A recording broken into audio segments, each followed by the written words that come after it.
I want to talk a little bit about values and the importance of values. Yeah. Well, again, it's one of those infinite regression problems because HDR lighting and later ideas of lighting kind of change the conception of the importance of values as they were traditionally um, used.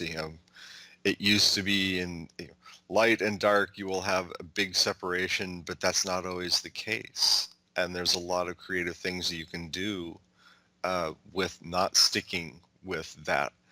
I, I, I I mean, on one hand, I am saying the whole goal of this class is to separate your lights and darks and make decisions about your shapes. On the other hand, I'm saying don't be limited by that bromide. And that's true. And that is, to me, is also a has been a difficult thing for me to figure out in doing these classes, that I cannot simplify down to something that cannot be an idea that cannot be contradicted successfully.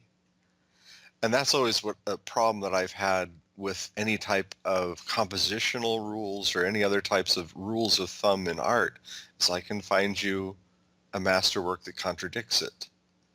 So what does that say for teaching?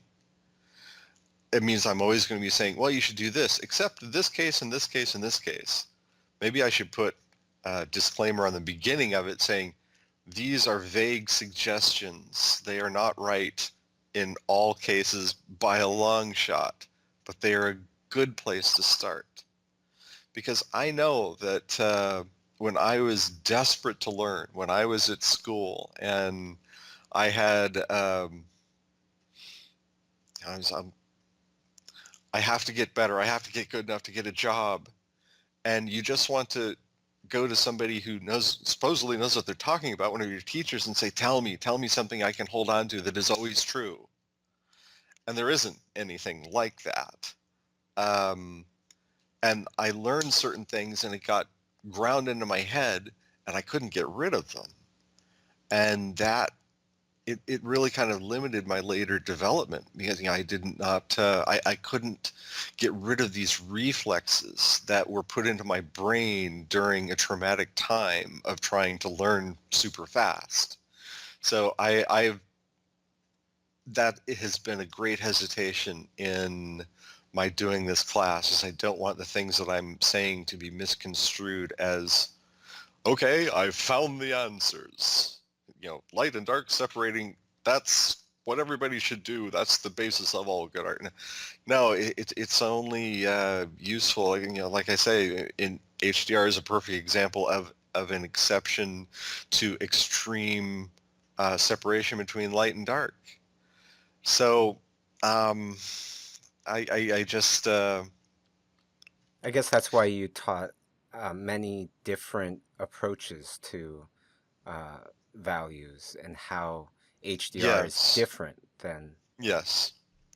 And they are all completely legitimate ways. And I want to make people understand that they are different and be conversant enough in them that they can consciously choose, as opposed to, that's just the way I do things, man.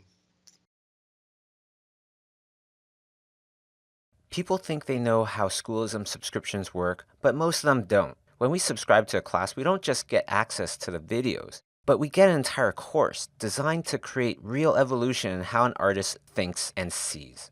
It also comes with assignments designed by the Schoolism instructors. If you're worried about what kind of skill level you need to take a course, almost all the courses are designed for any skill level from student to professional.